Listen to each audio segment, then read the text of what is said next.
Assalamualaikum warahmatullahi wabarakatuh. Pada video ini kita akan bahas tentang bagaimana cara menyusun bisnis plan-nya. Mulai dari bagian atas diisi dengan identitas kalian, kelas 10 IPA 11 IPA 1, berarti nanti ini diubah saja, X-nya ganti jadi A dan ininya dihapus yang tidak perlunya. Kemudian di nama kelompok kalian hapus bagian ininya, ubah menjadi nama-nama dari anggota kelompoknya. Selanjutnya di bagian foto produk. Nah, ini jika kalian sudah memiliki foto produknya, tulisannya dihapus terus digantikan menjadi foto produknya. Jadi semuanya di sini, tulisan-tulisan yang ada di sini tuh semuanya dihapus dulu, kecuali judul-judulnya. Dihapus dulu baru digantikan sesuai dengan ketentuannya. Seperti ini tadi foto produk ganti jadi foto produk. Nama produk dihapus jadi nama produk kalian. Slogannya juga ganti kalau misalkan kalian punya slogannya. Jadi tuliskan di sini slogan produknya kayak gitu. Slogan tuh kayak misalkan apalah pokoknya kayak jargon-jargon gitu, misalkan seblak pedasnya mantap atau apa gitu. Nah, kayak gitulah. Itu slogan atau sesuatu yang bisa membuat seseorang tuh tertarik untuk membeli produk tersebut. Kayak gitu. Selanjutnya ada executive summary. Nah, ini nanti setiap bagian-bagian ini perlu kalian kerjakan sampai dengan bagian ini. Kita bahas dari awal dulu. Bagian executive summary.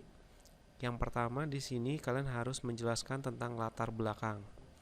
Latar belakang kenapa kalian memilih produk tersebut yang akan kalian jadikan sebagai bisnis plan-nya gitu.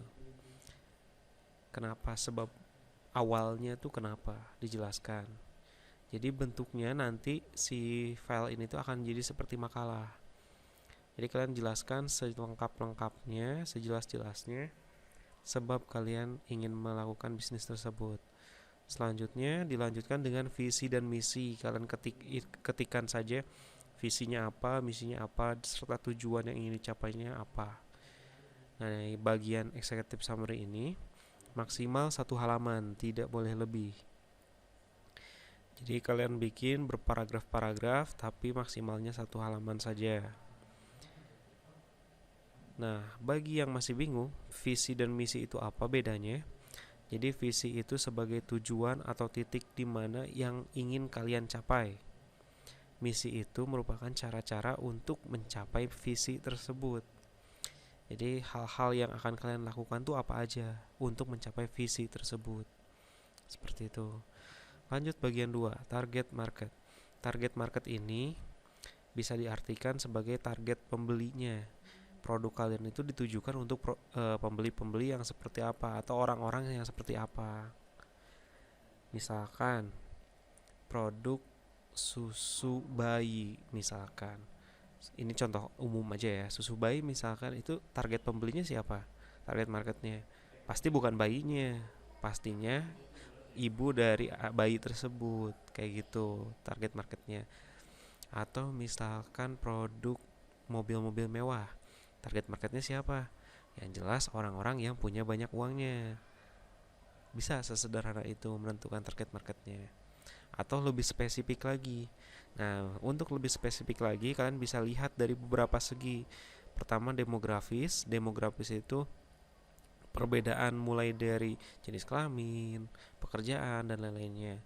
Geografis itu dari tata letak, bisa itu tempat tinggal atau daerah dan lain-lainnya. Psikografis dari kebiasaan atau bisa juga dari perilaku atau sifat kayak gitu. Nah, untuk yang ini kalian bisa coba searching lagi untuk info lebih lengkapnya lagi. Itu banyak banget di Google penjelasannya. Seperti itu. Jadi di bagian ini kalian tuliskan secara spesifik target market kalian siapa saja, orang-orang yang seperti apa saja. Selanjutnya, kompetitor. Di bagian ini kalian jelaskan. Pertama, kalian tuliskan dulu siapa yang menjadi kompetitor terberat dari produkmu. Jadi di sini kompetitor cukup satu saja yang dianggap sebagai kompetitor terberatnya. Kemudian setelah menentukan siapa kompetitor terberatnya, kalian analisis kelebihan dan kekurangan dari kompetitormu. Jadi kalian tuliskan juga di sini kelebihan dan kekurangannya apa. Dan jelaskan di sini kenapa produkmu itu berbeda atau lebih unggul dari kompetitor yang kalian tentukan. Seperti itu. Jadi jelaskan apa yang membuat produkmu beda dari kompetitor. Ingat ya, kompetitornya cukup satu saja. Nggak perlu banyak-banyak, cukup satu. Dan yang menurut kalian itu paling berat. Nah, dalam menentukan kompetitor, kalian harus cari produk yang memang bisa itu sama persis, serupa gitu ya. Misalkan nasi goreng sama nasi goreng lagi, kayak gitu. Atau kalau misalkan memang nggak ada yang sama persis, boleh yang sebanding buat dibandingkan. Misalkan nasi goreng dengan nasi kuning, bisa lah kayak gitu. Tapi diutamakan yang sejenis dulu. Kalau misalkan yang sejenisnya tidak ada, baru yang sebanding. Selanjutnya human resource. Nah, di sini sumber daya manusia yang dibutuhkan untuk menjalankan bisnis kalian itu butuh bagian apa aja. Nih, sebutkan posisi apa saja yang dibutuhkan untuk menunjang bisnismu dan jelaskan kemampuan yang dibutuhkannya. Nah, misalkan kalian ini tergantung kondisi bisnisnya apa ya. Jadi misalkan pisang goreng aja. Berarti kalian yang pasti dibutuhkan bagian produksi. Kemampuan yang dibutuhkan adalah apa? Misalkan kemampuan dalam memasak, minimal memotong pisang gitu. Kemampuan memotong pisang secara tipis misalkan. Atau kemampuan dalam menggoreng pisang secara baik kayak gitu. Pokoknya dijabarkan saja kemampuan-kemampuan yang dibutuhkannya serta posisinya disebutkan. Bagian keuangan, kemampuannya perlu kemampuan dalam berhitung secara detail misalkan, atau kemampuan dalam membuat pelaporan keuangan. Nah, kayak gitulah ya. Selanjutnya bagian vendors atau supplies. Nah, kalian tentukan juga di sini dari mana sumber bahan baku yang akan digunakan. Tentukan saja misalkan sumber bahan bakunya apa aja, sebutkan di sini yang utama. Misalkan tahu kedelai, misalkan bahannya kan ya, kedelainya dapat dari mana, terus yang lain-lainnya itu dapat dari mana, seperti itu. Selanjutnya marketing plan. Nah, di sini marketing plan itu rencana pemasarannya. Rencana pemasaran itu mau dilakukan seperti apa. Nah, untuk menjelaskan bagian ini, kalian bisa menjawab ini aja nih. Seperti bagaimana cara supaya mencuri attention. Gimana cara kalian buat mencuri perhatian dari konsumen, dari calon pembeli, gitu ya. Jelaskan di sini apa yang akan kalian lakukan. Cara supaya menimbulkan interest dan desire. Nah, ini cara setelah tercuri perhatiannya, gimana cara kalian supaya bisa menimbulkan rasa ingin dan ingin membeli gitu ya, rasa suka dan ingin membeli. Gimana cara menimbulkan itu? Misalkan dengan cara adain promo atau dikasih tester gratis kayak gitu. Sehingga konsumen melakukan action, yaitu membeli produk kalian. Seperti itu. Dan juga jangan sampai konsumen kecewa, karena salah satu aspek terakhirnya itu adalah satisfaction atau kepuasan, supaya nantinya akan terjadi repeat order. Ketika konsumen puas, maka konsumen itu akan tertarik lagi untuk membeli produk kalian. Tapi ketika tidak puas, ternyata rasanya begitu aja, itu nggak akan terjadi tuh repeat order atau pembelian ulang. Seperti itu. Maka dari itu kalian harus bisa membuat konsumen puas. Selanjutnya bagian production steps. Di sini jelaskan bagaimana cara proses produksinya. Ini pasti gampang lah. Misalkan bikin pisang goreng tadi, gimana langkah-langkah dari awal banget sampai jadi pisang gorengnya. Selanjutnya financial projection. Nah, ini bagian ininya hapus ya, tulisan ininya. Ini kan kalimat perintah, kalian hapus saja. Pokoknya bagian-bagian ini tuh hapus-hapus. Tulisan-tulisan ini hapus, digantikan dengan penjelasan dari kaliannya. Hanya menyisakan judul-judulnya saja ya. Nah, untuk bagian ini kalian bisa tuliskan biaya bahannya itu di total. Hitung biaya bahan tuh berapa, tulis di sini totalnya. Dari setiap bahan-bahan yang kalian tuliskan di bagian supplies, tadi kan ada ya, tadi ya dituliskan sumber-sumbernya dari mana aja.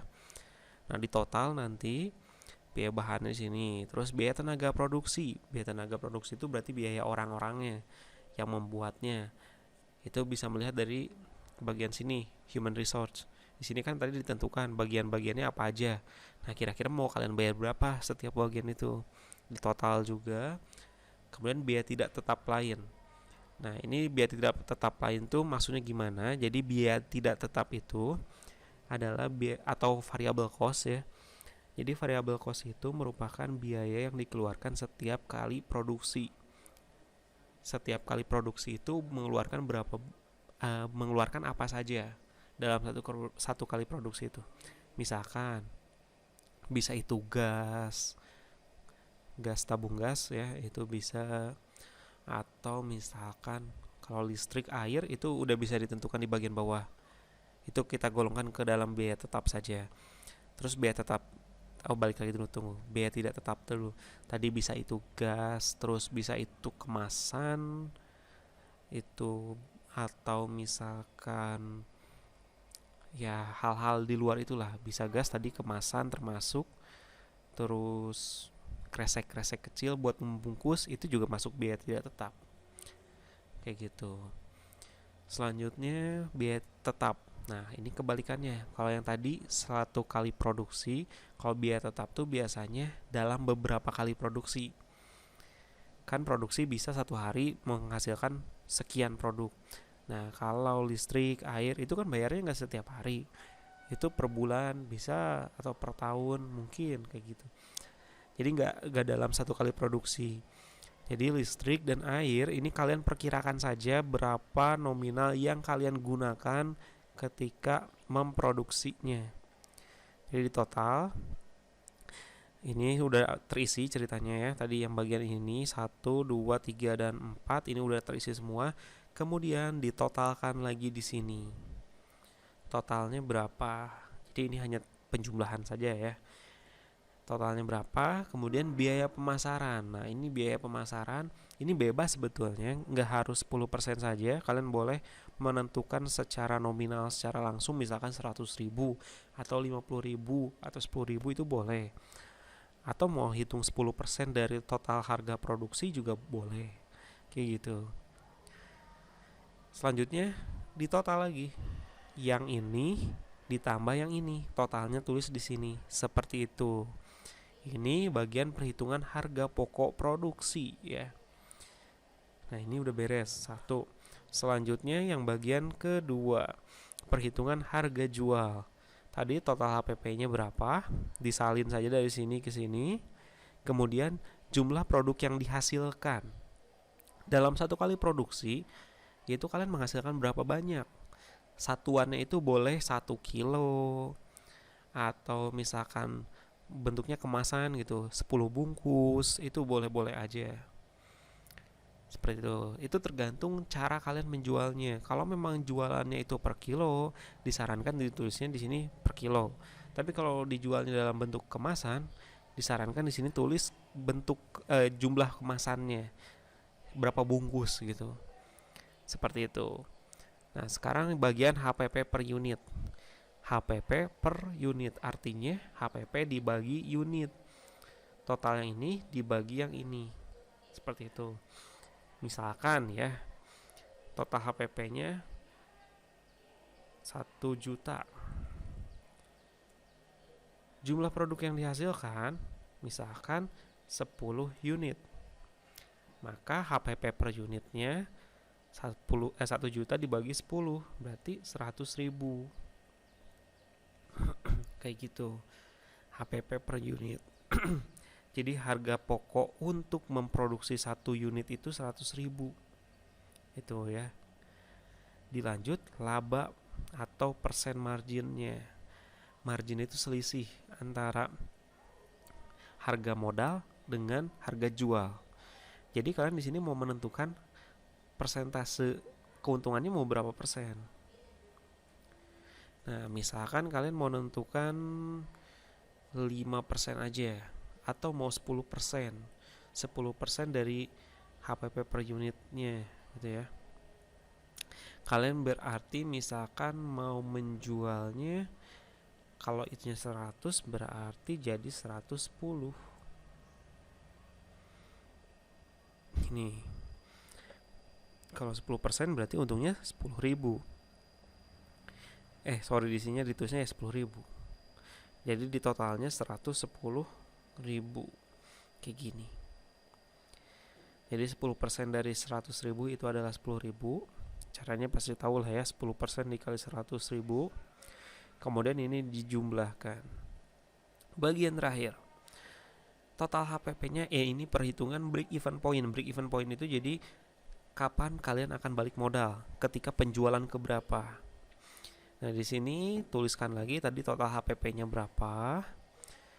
1 juta misalkan tadi ya. Harga jualnya berapa? 110.000. Nah, sekarang BEP unitnya berapa produk? Caranya ini, total HPP dibagi harga jual. Total HPP dibagi harga jual ya sekitar berarti 9 unit, 99 ya, 9 unitan. 9, berapa ya? 9, sekian pokoknya ini. Jadi gitu ya. Ini ketika menjual produk ke-9, ini kan berarti 9. Ini tinggal dibagi aja sih sebenarnya. Kalau kalian bisa hitung cepat pasti bisa langsung jawab ini. 1 juta dibagi 110, hasilnya berapa, tulis di sini kayak gitu. Jadi sekitaran 9 unit itu akan balik modal. Berarti penjualan yang ke-10 itu adalah keuntungan bagi kalian. Kayak gitu. Udah, kalau udah sampai sini udah selesai. Ini semua yang ada di sini itu auto save. Jadi kalian nggak perlu klik save atau apa-apa. Kalau udah selesai tinggal close aja. Kayak gitu. Sekian video ini. Terima kasih. Wassalamualaikum warahmatullahi wabarakatuh.